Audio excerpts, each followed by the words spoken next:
Hi all.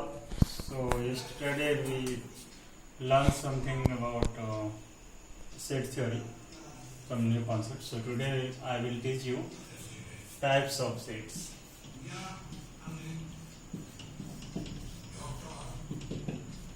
Hindi क्या हो गया? समुच्चय के प्रकार।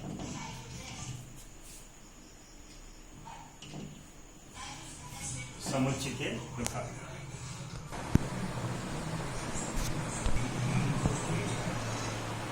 जो पहला समुच्चय है वो है परिमित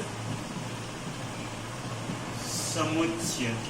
अगर इंग्लिश में बोले तो फाइनाइट सेट, ठीक है, फाइनाइट सेट। परिमित, तो ध्यान दो, परिमित मीन्स क्या हुआ? जिसको हम गिन पाएंगे, या ऐसे बताओ कि जिस सेट के अवयवों को तुम गिन पाओगे, अवयव मीन्स ये जो 1 2 3 4 है, इसको तुम अगर गिन पाओगे, काउंट कर पाओगे, तो वो होगा फाइनाइट या परिमित। और जिसको नहीं गिन पाओगे वो हो जाएगा इनफाइनाइट, अपरिमित, ठीक है। तो परिमित और अपरिमित में पहले कंफ्यूजन दूर हुआ। फाइनाइट किसको कहेंगे? जिसको हम इजीली गिन पाएंगे या गिन पाएंगे, राइट। और जिसको नहीं गिन पाएंगे वो हो जाएगा इनफाइनाइट, ठीक है। तो हम इसका एग्जांपल लेते हैं। एग्जांपल लेते हैं, मान लो ए बराबर लिखा हुआ है 1 2 3 4। तो बताओ ए में कितने एलिमेंट्स हैं? 4। देखो 1 2 3 और 4। तो हम लिख देंगे number of A is equal to 4। तो हम इसको गिन पा रहे हैं, तो ये हो गया फाइनाइट, ठीक है। अगर इसके अवयव को तुम काउंट कर पा रहे हो तो ये फाइनाइट होगा, ठीक है। अगर काउंट नहीं कर पाओगे तो इनफाइनाइट हो जाएगा। और तुम कहोगे इनफाइनाइट का एक एग्जांपल दिखाइए, तो ए बराबर सपोज इसी को लिख दो 1 2 3 4 डॉट डॉट डॉट कर दो। तो क्या इसको तुम गिन पाओगे? इसमें कितना अवयव है, कितना एलिमेंट है? 4 ही तक है कि एक्स्ट्रा भी है? एक्स्ट्रा भी है, क्योंकि 4 के बाद हम 5 लिख सकते हैं, 6 लिख सकते हैं। इसका अंत है, ये कहां तक जाएगा? इनफाइनाइट तक, अनंत तक। तो इसको हम नहीं गिन पाएंगे, तो इसको कौन सा बोलेंगे? अपरिमित या इनफाइनाइट सेट, ठीक है। तो फाइनाइट सेट का डेफिनेशन क्या हो जाएगा? जिस सेट के, जिस समुच्चय के अवयवों को गिना जा सकता है, काउंट किया जा सकता है, वो हो जाएगा फाइनाइट। और दूसरा हम यहाँ पे लिख देते हैं, दूसरा हम कौन सा पढ़ेंगे? इनफाइनाइट सेट, हिंदी हो गया अपरिमित समुच्चय। तो बताओ क्या समझे हम कि जिनके अवयवों को नहीं गिना जा सकता वो कौन सा होगा? अपरिमित या इनफाइनाइट, ठीक है। चलो नेक्स्ट हम लोग देखते हैं इनफाइनाइट का। फाइनाइट तो समझ गया, अब इनफाइनाइट में देखो, अगर तुमको बोलेगा प्राकृत संख्याओं का समुच्चय, तो प्राकृत संख्याओं का समुच्चय कौन होगा? 1 2 3 4 5 6 7 क्या ये फाइनाइट होगा कि इनफाइनाइट? इनफाइनाइट होगा, ठीक है। अब मैं एक तुमसे पूछता हूं,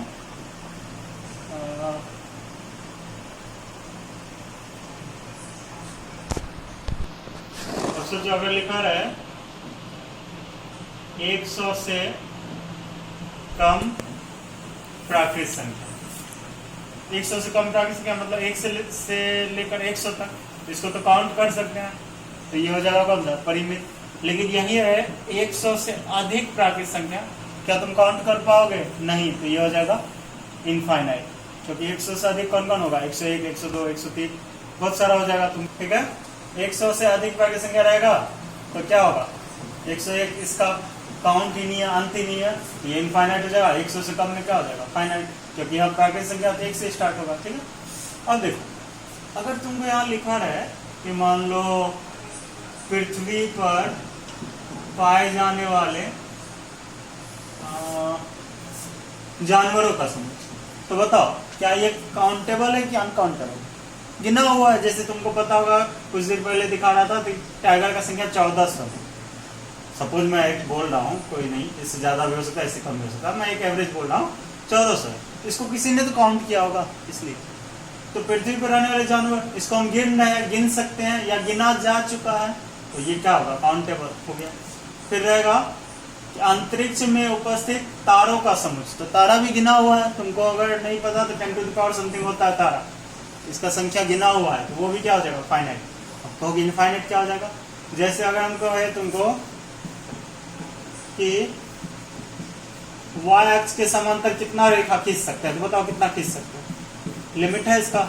या अगर हम कह दें कि कोई एक बिंदु है, चलो 0 0, इससे कितना रेखा गुजर सकता है, तो अंत है, बोलो बहुत सारा रेखा गुजर सकता है, ये सब हो गया इनफाइनाइट। और तुमको मैं एग्जांपल देता हूँ, इतना काफी है तुमको समझने के लिए, कि जिसको गिन सकते हैं वो हो जाएगा फाइनाइट, जिसको नहीं गिन पाएंगे वो हो जाएगा इनफाइनाइट। तो तुमको सोचना पड़ेगा, ये मत सोचना कि पृथ्वी पर जानवर को नहीं गिन सकते हैं या अंतरिक्ष में तारा को नहीं गिन सकते हैं, ठीक है, ये ध्यान देना।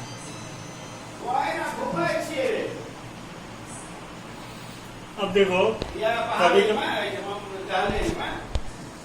कभी कभी तुमको दे देगा कि फाइनाइट जो सेट है उसमें कितना अवयव है वो गिनने के लिए, काउंट करने के लिए, ठीक है। तो मान लो a बराबर तुमको दिया हुआ है 1 2 3 4 5, तो इसमें बताओ कितना है एलिमेंट, 1 2 3 4 5, हम नंबर ऑफ a बराबर कितना लिखेंगे 5, ठीक है। तो इसको बोलेंगे टोटल नंबर ऑफ एलिमेंट, इसमें कितना है 5, और इसको हम एक और बोलते हैं कार्डिनल नंबर भी बोलते हैं, ठीक है, क्या बोलते हैं कार्डिनल नंबर। और दूसरा क्या हो गया, ये एन मीन्स क्या हो गया कि number of element in a finite set. Hindi क्या हो गया, परिमित समुच्चय में अवयवों की संख्या, परिमित समुच्चय में अवयवों की संख्या, ये एन को सूचित करते हैं, ठीक है। और इसको इंग्लिश में बोलते हैं number of element in finite set, ठीक है। और दूसरा इसका नाम कार्डिनल नंबर भी होता है, ठीक है, तो ये याद रखना। नेक्स्ट सेट है इक्विवेलेंट सेट, हिंदी हो गया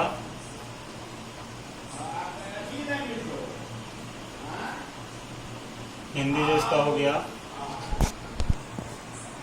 इसका हिंदी हो गया समतुल्य समुच्चय।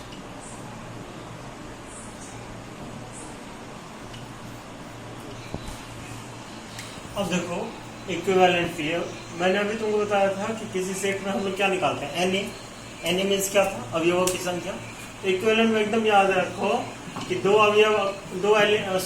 अगर सेट है ए और बी, तो number of A equal to number of B होना चाहिए इक्विवेलेंट। मतलब क्या हुआ कि अगर दो सेट ए और बी है, ए का अवयवों का संख्या और बी का अवयवों का संख्या अगर सेम होगा, समान होगा, तभी दोनों सेट क्या कहलाएगा, इक्विवेलेंट। ध्यान देना, मैं सिर्फ अवयवों की संख्या बोल रहा हूं, तो मैं एक एग्जांपल के जरिए तुमको समझाने का ट्राई कर रहा हूं। ए बराबर मान लो लिखा हुआ 1 2 3 और बी बराबर लिखा हुआ है DEF। तो बताओ क्या ये दोनों इक्वल होगा, नहीं, क्योंकि एक की जगह यहाँ क्या है D, एक और D इक्वल होता है क्या, नहीं, दो और इक्वल नहीं, इक्वल तो नहीं है। लेकिन क्या ये समतुल्य है, इक्विवेलेंट है, समान नहीं है, लेकिन समतुल्य के लिए कैसे चेक करते हैं, तो दोनों का अवयव का मान निकालो। नंबर ऑफ ए में कितना अवयव है 3, नंबर ऑफ बी में भी कितना अवयव है 3। अगर दोनों का अवयव का मान बराबर होगा तो ये क्या कहलाएगा, बोलो इक्विवेलेंट। तो ए और बी इक्विवेलेंट हो गया। तो इक्विवेलेंट के लिए क्या चेक करोगे, बताओ, दोनों के अवयव की संख्या को चेक करना, ठीक है। अगर अवयव का संख्या ए और बी में समान था तो इक्विवेलेंट होगा। एक और एग्जांपल लेते हैं, ए बराबर मान लो 1 2 3 है और बी बराबर 1 2 3 तो है, लेकिन उसमें एक 4 भी है। क्या ये दोनों इक्विवेलेंट होगा, नहीं, क्यों, इसमें नंबर ऑफ ए कितना है 3 और इसमें नंबर ऑफ बी कितना है 4। क्या दोनों इक्वल हुआ, नहीं हुआ, तो इक्विवेलेंट नहीं होगा। तो इक्विवेलेंट के लिए बताओ क्या चेक करोगे, दोनों के एलिमेंट को गिनना ए और बी का। तो इसका डेफिनेशन, परिभाषा क्या हो जाएगा, यदि दो समुच्चय ए और बी में अवयवों की संख्या समान हो तो वैसा समुच्चय क्या कहलाएगा, इक्विवेलेंट सेट, ठीक है, इक्विवेलेंट समुच्चय कहलाएगा। इसका एग्जांपल हो गया, इस पे सवाल रहेगा बनाना, ठीक है। चलो नेक्स्ट है इक्वल सेट, समान समुच्चय। अब इक्वल मीन्स क्या समझते हो तुम? इक्विवेलेंट तो हम लोग समझ गए कि अवयव का संख्या समान होना चाहिए। इक्वल में ध्यान देना, अवयव का संख्या तो समान होगा ही, लेकिन अवयव भी समान होना चाहिए। अवयव भी समान मतलब क्या हो? हूबहू सेम होना चाहिए। मान लो a बराबर अगर 1 2 3 है तो b बराबर भी 1 2 3 ही होगा, तभी इक्वल होगा। अब तुम कहोगे अगर यहाँ 3 2 1 होगा तो क्या सेम नहीं होगा? क्या होगा, क्योंकि ऑर्डर से मैटर नहीं है। यहाँ 1 है 1, इसको ये मतलब 2 और 3, इससे कोई मतलब नहीं है। अगर यहाँ 1 3 2 रहेगा तब सेम नहीं है क्या? सेम है। इसको क्या मतलब है कि एलिमेंट समान होना चाहिए। एलिमेंट 1 के जगह 1, 2 के मतलब प्लेस से मतलब नहीं है। मतलब यहाँ 1 है तो किसी भी अवयव में कहीं भी एक जगह 1 होना चाहिए, 2 कहीं भी रहे, 3 कहीं भी रहे, सिर्फ उसका क्या रहे, अवयव का संख्या समान और अवयव भी समान होना चाहिए। जैसे a बराबर अगर मेरा रहा 1, चलो कुछ और लेते हैं, a b c रहा और b बराबर a b c तो ठीक है, d रहा, तो क्या ये इक्वल सेट होगा? नहीं होगा। क्यों नहीं होगा?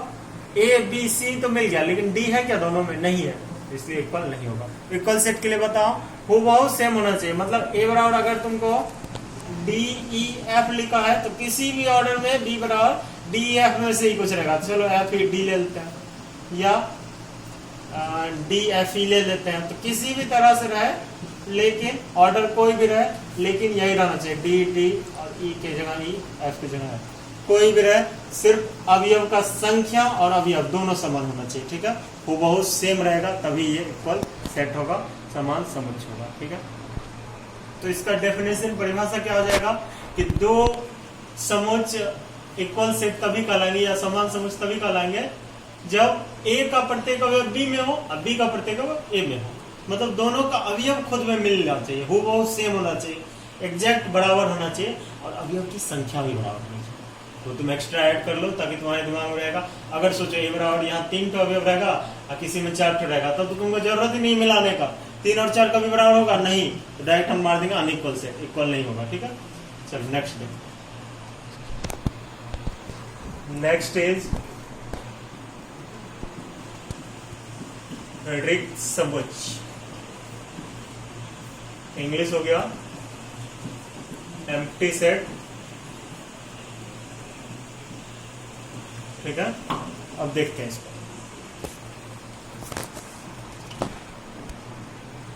इसका दो और नाम है, नल सेट और void set. Empty set, null set और वॉइड सेट या रिक्त समुच्चय।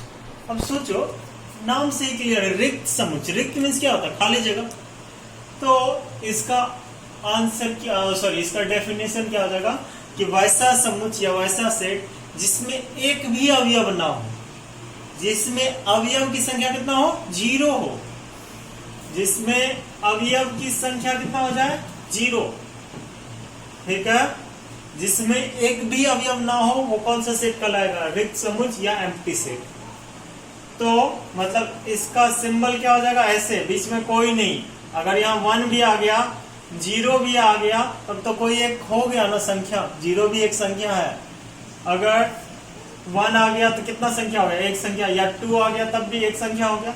मतलब क्या समझ रहे हो? अंदर में एकदम बिल्कुल खाली रहना चाहिए, कुछ रहना ही नहीं चाहिए, तभी वो नल सेट होगा। और इसको डिनोट करते हैं, इट इज डिनोटेड बाय, या तो ये खाली और फाइ से, इसे इस खाली स्थान वाला ये ब्रैकेट या फाइ से सूचित किया जाता है। ठीक है, इसका परिभाषा क्या हो गया बताओ? वैसा समुच्चय जिसमें अवयवों की संख्या 0 हो, कोई अवयव ना हो, वो क्या होगा? रिक्त समुच्चय होगा। अब तुम कहोगे इसका परिभाषा क्या हो जाएगा? जैसे अगर मैं बोलूं ऋणात्मक प्राकृत संख्याओं का समुच्चय, तो बताओ ये संभव है क्या? इसमें कितना अवयव मिलेगा तुमको? एक भी नहीं। प्राकृत संख्या ऋणात्मक होता है क्या? नहीं। तो ये कौन सा हो जाएगा? रिक्त समुच्चय। इसी तरह तुमको सोचना है। ठीक है, नेक्स्ट देखते हैं। एक और चीज याद रखना, जो चीज संभव नहीं है वो हमेशा रिक्त समुच्चय होगा। जैसे अभी मैंने एक एग्जांपल दिया तुमको, ऋणात्मक प्राकृत संख्या, वो संभव है क्या? नहीं। और मैं तुमको बोल दूं 3 पैर वाला आदमी, ऐसा संभव है? उसका समुच्चय अगर बनाएंगे संभव है? नहीं है। और इमॉर्टल मैन या अमरणशील आदमी जो मरे नहीं, ऐसा कोई संभव है? नहीं। तो ये सब कौन सा समुच्चय में आएगा? रिक्त समुच्चय। ठीक है, तो जो चीज संभव नहीं है वो सारा रिक्त समुच्चय में आएगा, क्योंकि उसका कितना अवयव रहेगा? एक भी नहीं, 0 रहेगा। अब हम अगला देखेंगे सिंगलटन सेट या एकल समुच्चय। ठीक है, सिंगलटन सेट या, अब देखो नाम से ही क्लियर है, एकल समुच्चय या इंग्लिश में सिंगल टर्म लगा हुआ है लेकिन सिंगल। तो एकल मीन्स क्या होता है? अभी रिक्त में देखा तुम, अवयव की संख्या कितना हो? 0, रिक्त हो, खाली हो। उसी तरह एकल में क्या हो जाएगा? अवयव की संख्या जिसमें सिर्फ एक हो, जिसमें सिर्फ अवयवों की संख्या एक बोल रहा हूं मैं, ये नहीं सोचना कि सिर्फ एक हो। जैसे a बराबर अगर यहाँ पे 2 लिखा हुआ है तो इसमें अवयव कितना है? अवयव की संख्या 1 है। अगर यहाँ पे 5 लिखा हुआ है तब भी अवयव की संख्या कितना? 1। तो क्या समझा? इसका परिभाषा क्या हो जाएगा? डेफिनेशन, वैसा समुच्चय जिसमें अवयवों की संख्या 1 हो वो कौन सा सेट होगा? एकल समुच्चय या सिंगलटन सेट। अच्छा ये बताओ तो, अगर मान लो b बराबर लिखा हुआ है ब्रैकेट के अंदर 5, तो बताओ तो इसमें कितना सेट हो गया? अब देखो गौर करना, ये बहुत इंपॉर्टेंट है, ये तुमको आगे भी काम आएगा। अगर 5 ओनली है तो वो क्या होगा? रिक्त समुच्चय या एम्प्टी सेट। लेकिन अगर 5 को इस ब्रैकेट में घेर दिए तो वो भी एक सेट बन जाएगा। कौन सा सेट? एकल समुच्चय। ठीक है, इसमें नंबर ऑफ b बराबर आप लिख देंगे क्या? 1, क्योंकि एक सेट बन चुका है। फिर से सुन लो, 5 अगर अकेला एकदम खाली है बिना किसी कोष्ठ का, सिर्फ 5 है, तो वो कौन सा सेट होगा? Empty set. लेकिन 5 को अगर तुम किस कोष्ठ में डाल दिया? ब्रेसेस में, या हिंदी में बोलो तो मजली कोष्ठ में डाल दिया, तो वो एक सेट बन जाएगा और उसमें अवयव की संख्या कितना हो जाएगा? 1। अच्छा 5, 2 है, तब बताओ कितना अवयव हो गया? 5 1 और ये 2, तो 2 हो गया। मतलब 5 को भी गिनेंगे अगर वो ब्रैकेट के अंदर आ गया तो। ठीक है, तो हम फिर से अपने टॉपिक पे आते हैं। एकल मीन्स क्या? अगर अवयव की संख्या 1 होगा तो एकल समुच्चय, यही तुमको गिनना है, काउंट करना है। अब नेक्स्ट टॉपिक है मेरा युग्म समुच्चय या इंग्लिश में पेयर सेट। तुमको पता है पेयर कितना का बनता है? जोड़ा 2 का, या युग्म भी पता होगा, जोड़ा 2 का बनता है। तो मतलब क्या समझा कि किसी सेट में अगर अवयव की संख्या 2 हो, जैसे 1,2 ले लो या b बराबर ले लो d,e, मतलब अवयव अगर 2 रहेगा तभी ये युग्म सेट कहलाएगा। जैसे इसमें अवयव की संख्या कितना है? 2, इसमें अवयव की संख्या कितना है? 2। ठीक है, चाहे वो कोई भी रहे, ऐसा भी हो सकता है 5,5 हो जाए, तब भी अवयव की संख्या कितना? गिनो तो, नंबर ऑफ c बराबर 2। दिख रहा है तुमको? क्योंकि 5 अगर कोष्ठ में रहता है तो वो क्या हो जाता है? सिंगलटन या सेट बन जाता है। ठीक है, समझ रहे हो? तो क्या समझा इसका परिभाषा? कि वैसा सेट जिसमें अवयवों की संख्या 2 हो वो क्या कहलाएगा? पेयर सेट या युग्म समुच्चय। ठीक है, इसी सब थ्योरी पे, जितना मैंने थ्योरी तुमको एग्जांपल के साथ बताया, अब सारा क्वेश्चंस इसी पे है। तुम इसको प्लीज इसको सॉल्व करो इसी कॉन्सेप्ट पे। मैं ये नहीं बोल रहा सेम है, कॉन्सेप्ट यही है, कॉन्सेप्ट मेन है मैथमेटिक्स के लिए। कॉन्सेप्ट तुम समझ गया, अब इस पे तुम सॉल्व करो उस क्वेश्चंस को। क्वेश्चन सेम नहीं है, फिर से सुन लो, कॉन्सेप्ट सेम है। कॉन्सेप्ट सेम क्या है? जैसे रहेगा कि निम्नलिखित में फाइंड आउट करें कि कौन सा, मतलब फाइंड आउट मीन्स वर्गीकृत करे, बांटे कि कौन सा युग्म समुच्चय है, सिंगलटन है, सिंगलटन मीन्स एकल है, रिक्त समुच्चय है, या एम्प्टी सेट है, या पेयर सेट है। तुमको इस तरह से चूज करने का रहेगा। तो तुमको फाइंड आउट करना है कि उसमें एलिमेंट कितना, अगर एलिमेंट 0 है तो एम्प्टी 1 है, तो इसी तरह तुम फाइंड आउट करना। फिर इक्वल वाला रहेगा, इक्विवेलेंट वाला रहेगा, सब सवाल वही टाइप का है। तो बनाओ, जो प्रॉब्लम हो मुझे जरूर शेयर करो ताकि मैं उसको सॉल्व कर पाऊँ। ओके, अगर वीडियो पसंद आए तो जरूर इसे लाइक करें, शेयर करें, और thank you for your time. Thank you.